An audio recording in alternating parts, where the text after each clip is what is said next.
जय हिंद दोस्तों, स्वागत है आप सभी का आबिद सर क्लासेस में।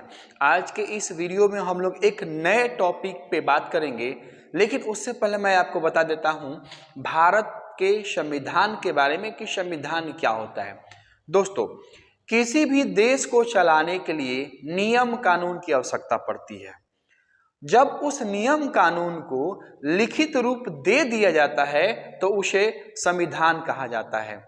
मैं आपको बता देता हूं कि जो भारत का संविधान है पूरे एशिया का सबसे बड़ा लिखित संविधान है। इस संविधान में बहुत सारे भाग हैं, बहुत सारे अनुच्छेद हैं और बहुत सारे अनुसूचियां हैं। जी हाँ, आज के इस वीडियो में हम लोग समझेंगे अनुसूची के बारे में। जब 26 जनवरी 1950 को भारत का संविधान लागू हुआ, उस समय भारत के संविधान में केवल 8 अनुसूचियां थी। जैसे जैसे समय बीतता गया वैसे वैसे संविधान में संशोधन किए गए और 4 और अनुसूचियों को जोड़ा गया। वर्तमान में अभी 12 अनुसूचियां हैं और उसके बारे में हम लोग आज काफी अच्छे से समझेंगे। जो पहला अनुसूची है वो है, पहला अनुसूची देश के बारे में जानकारी देता है। जो पहला अनुसूची है किसके बारे में जानकारी देता है? देश के बारे में। देश में कितने राज्य हैं, कितने केंद्र शासित प्रदेश हैं, ये सब पता चलता है पहला अनुसूची में। जैसे मान लीजिए कि आप किताब पढ़ते हैं, तो जैसे ही आप किताब ओपन करते हैं, किताब को खोलते हैं, तो सबसे पहले चैप्टर तो नहीं आता होगा ना, नहीं आता होगा चैप्टर। सबसे पहले आता है विषय सूची। उस विषय सूची में आप देखते हैं कि सबसे पहले कौन चैप्टर है, उस चैप्टर का क्या नाम है, उसके बाद कौन चैप्टर है, उसके बाद कौन चैप्टर है। ठीक उसी तरह से जो पहला अनुसूची है वो देश के बारे में जानकारी देता है कि देश में कितने राज्य हैं और कितने केंद्र शासित प्रदेश हैं। जो दूसरा अनुसूची है, दूसरा अनुसूची वो वेतन भत्ते पेंशन, वेतन भत्ते पेंशन के बारे में बताता है। अभी जो वेतन होगा किसी आम आदमी का नहीं होगा। किसका वेतन होगा? राष्ट्रपति का, प्रधानमंत्री का, मुख्यमंत्री का, राज्यपाल का, उच्चतम न्यायालय के न्यायाधीशों का, उच्च न्यायालय के न्यायाधीशों का, इत्यादि व्यक्तियों का ये वेतन के बारे में बताता है। वर्तमान में अभी जो सबसे ज्यादा लिखित वेतन है वो राष्ट्रपति का है। 5 लाख रुपए राष्ट्रपति का वेतन है, जिस पर किसी तरह का टैक्स नहीं लगता है। जो तीसरा अनुसूची है वो है शपथ के बारे में। जो तीसरा अनुसूची है शपथ के बारे में जानकारी देता है। अब किसका शपथ? तो राष्ट्रपति का, मुख्यमंत्री का, आपको राज्यपाल का, प्रधानमंत्री का। जब ये अपना पद ग्रहण करते हैं तो पद ग्रहण करने से पहले शपथ लेते हैं। अभी शपथ कौन दिलाता है इसको मैं किसी दूसरे वीडियो में बता दूंगा। बस आप लोग याद रखिएगा कि तीसरे अनुसूची में शपथ के बारे में जानकारी दी जाती है। जो चौथा अनुसूची है इसमें बताया गया है राज्यसभा में राज्यों का प्रतिनिधि। राज्यसभा में राज्यों का प्रतिनिधि, प्रत्येक राज्य से गिने चुने प्रतिनिधि जाते हैं राज्यसभा में। और जैसे कि आप उत्तर प्रदेश हो गया, बिहार हो गया, झारखंड हो गया, पंजाब हो गया, इत्यादि राज्य हो गए। इन राज्यों से गिने चुने प्रतिनिधि जाते हैं राज्यसभा में और अपनी बातों को रखते हैं। तो अगर एग्जाम में क्वेश्चन आए कि प्रतिनिधि के बारे में किस अनुसूची में बताई गई है, तो आप बताएंगे अनुसूची 4। अब समझते हैं अनुसूची नंबर 5। अनुसूची 5 में एससी और एसटी के बारे में जिक्र किया गया है। एससी का मतलब होता है शेड्यूल्ड कास्ट, जिसको हम लोग हिंदी में कहते हैं अनुसूचित जाति, और एसटी का मतलब होता है शेड्यूल्ड ट्राइब्स, जिसको कहते हैं अनुसूचित जनजाति। ये जो एससी होते हैं आम आदमी की तरह होते हैं। एससी कैसे होते हैं? आम आदमी की तरह होते हैं, हमारे जैसे, आपके जैसे होते हैं। ये गांव में निवास करते हैं, इनके खान पान वेशभूषा आम आदमी की तरह होता है। शुरू शुरू में ये जो एससी जाति के लोग थे इन्हें दबा करके रखा जाता था। बड़े जाति के लोग इन्हें दबा करके रखते थे। ये जाति के लोग मंदिर में चले जाते थे तो मंदिर को फिर से धोया जाता था। इस पर तरह तरह के जुल्म किए जाते थे। डॉक्टर भीमराव अंबेडकर ने इनको ऊपर उठाने के लिए आरक्षण दिए और आज भी वो आरक्षण इन जाति के लोगों को मिलता है। अब है आपका एसटी। ये जो एसटी जाति के लोग होते हैं ये जंगलों में निवास करते हैं, जिसकी वजह से इनके खान पान, वेशभूषा, संस्कृति आम आदमियों से अलग होती है। अब इन जातियों को इन जातियों में मिलाने के लिए बहुत सारे प्रावधान किए गए हैं और इनको भी बहुत ज़्यादा आरक्षण दिया जाता है, बहुत ज़्यादा छूट दिया जाता है। अब हम लोग बात करते हैं अनुसूची नंबर 6। अनुसूची नंबर 6 में बस एसटी के बारे में बताया गया। ये 5 से ही संबंधित है, लेकिन इसमें एससी जाति के बारे में नहीं बताया गया है, इसमें एसटी के बारे में बताया गया है। और एसटी के बारे में क्या बताया गया है? इनकी प्रशासनिक सेवा। इस अनुसूची में 4 राज्य शामिल हैं, असम, मेघालय, त्रिपुरा, मिजोरम। ये जो मिजोरम है जबरदस्ती अपना नाम इस अनुसूची में लिखवा लिया। अनुसूची 7 में केंद्र एवं राज्य के बीच शक्तियों का बंटवारा किया गया, यानी केंद्र सरकार, राज्य सरकार की जो शक्तियां हैं उन शक्तियों को बांट दिया गया है। नहीं तो ये दोनों सरकारें आपस में झगड़ा कर सकते हैं, इसलिए इनके शक्तियों को बांट दिया गया है। इनमें 3 सूची आती है। कौन कौन सूची? पहला संघ सूची, दूसरा राज्य सूची और तीसरा समवर्ती सूची। इसमें हम लोग समझते हैं संघ सूची के बारे में। संघ सूची, इसमें किसी भी विषय पर केंद्र सरकार कानून बनाती है। संघ सूची में कोई भी विषय होती है उस पर कौन कानून बनाती है? केंद्र सरकार कानून बनाती है। जब संविधान लागू हुआ था तो संविधान लागू हुआ था उस समय 97 विषय थे। इसमें कितने विषय थे?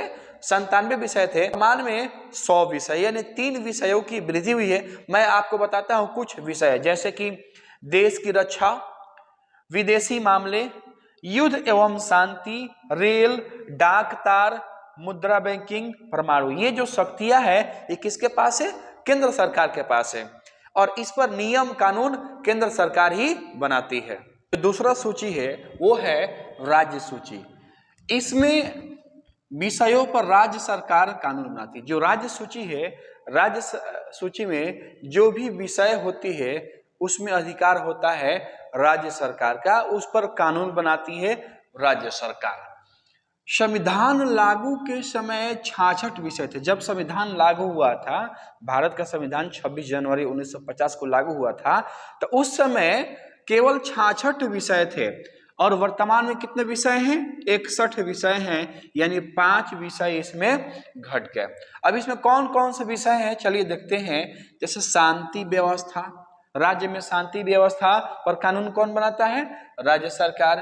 पुलिस, जैसे कि आप देखो बिहार पुलिस हो गया, पंजाब पुलिस हो गया, हरियाणा पुलिस हो गया, तो ये सब की बहाली कौन निकलता है? राज्य सरकार। जेल, स्थानीय शासन, जैसे गांव की जो शासन होती है उसको स्थानीय शासन बोलते हैं।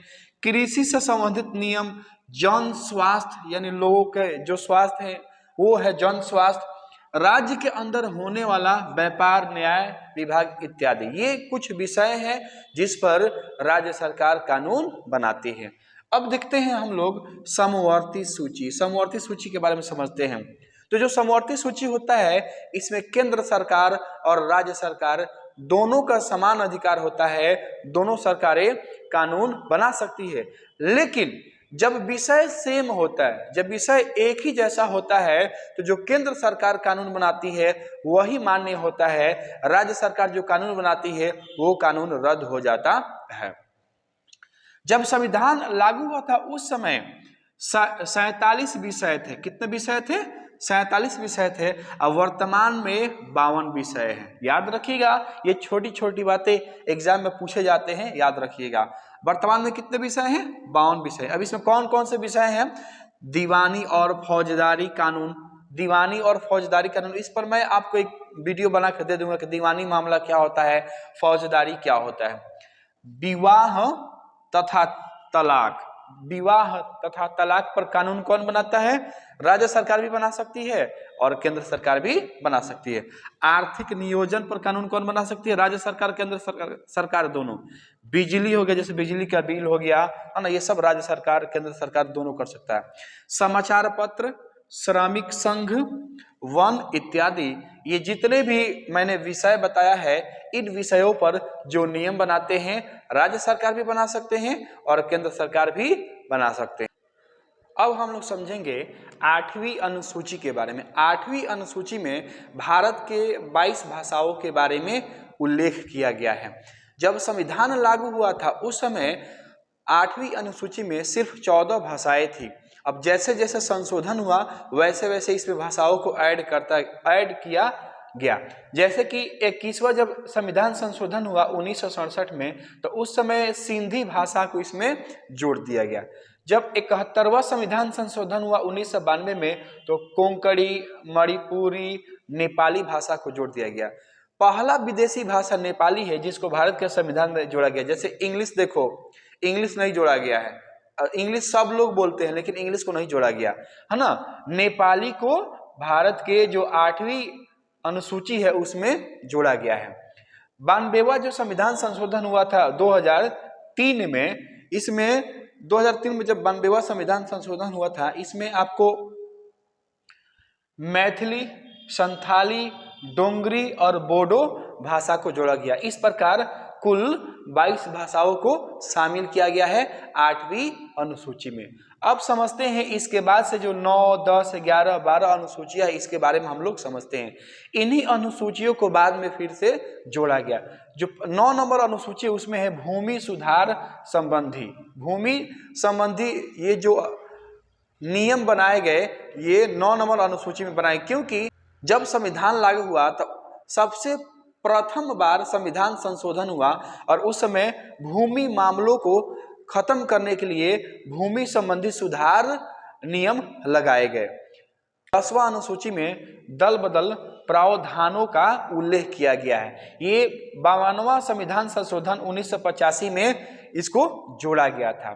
11वां अनुसूची में पंचायती राज संस्थाओं के कार्यों का उल्लेख किया गया है। इसमें 29 विषयों को शामिल किया गया था। जब 73वां संविधान संशोधन हुआ था उस समय इसको 1993 में, 73वां संविधान संशोधन 1993 में हुआ, उस समय इसको भारतीय संविधान में जोड़ा गया। और लास्ट जो अनुसूची है 12वां, इसमें शहरी क्षेत्र स्थानीय स्वशासन के बारे में बताई गई है और इसमें 18 विषयों को जोड़ा गया है। यह कब जोड़ा गया था भारत के संविधान में? जब 74वां संविधान संशोधन हुआ था उस समय इसको जोड़ा गया है। तो आज के इस वीडियो में हम लोग इतना ही देखेंगे। अगर आपको वीडियो अच्छी लगी है तो इस वीडियो को लाइक करें, शेयर करें, साथ ही साथ आप आबिद सर क्लासेस को सब्सक्राइब करें।